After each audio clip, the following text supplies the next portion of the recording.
बाई इथं काही बसली असती हो, बाई इथं बसली असती का मला सांगा, कॉमन गोष्ट आहे. बाबासाहेबांना आमच्यापेक्षा तुम्हाला लय दिलं. एक साधं उदाहरण आहे, मला सांगा जीन्स पॅन्ट कोणाची होती रे?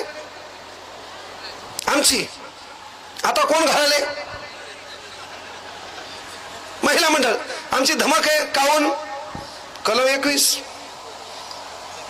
जगण्याचा अधिकार तुमच्या शैलीनुसार.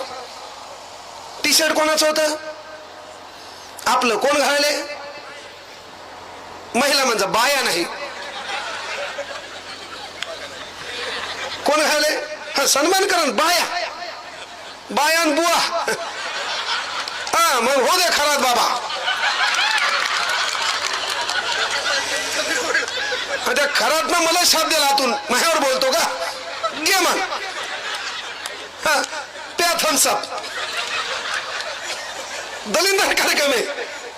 म्हणजे मला सांगा, बाबासाहेबांना महिला मंडळ इथं आवर्जून लक्षात. तुम्ही इथं बसलात रात्रीचे 11 वाजल्यावर, एखादी महिला अशा खेड्यातून इथे येऊन बसल आणि तिला कोणताच मायकाला वाईट नजरेने पाहू शकत नाही. ही ताकद सध्याच्या काळात फक्त बाबासाहेबांच्या संविधानाची. अरे महिलाकडे एवढे अधिकार आहेत. बाया हो, फक्त इथं पोरी असेल तर द्यायली विनंती आहे, पळून जाऊ नका.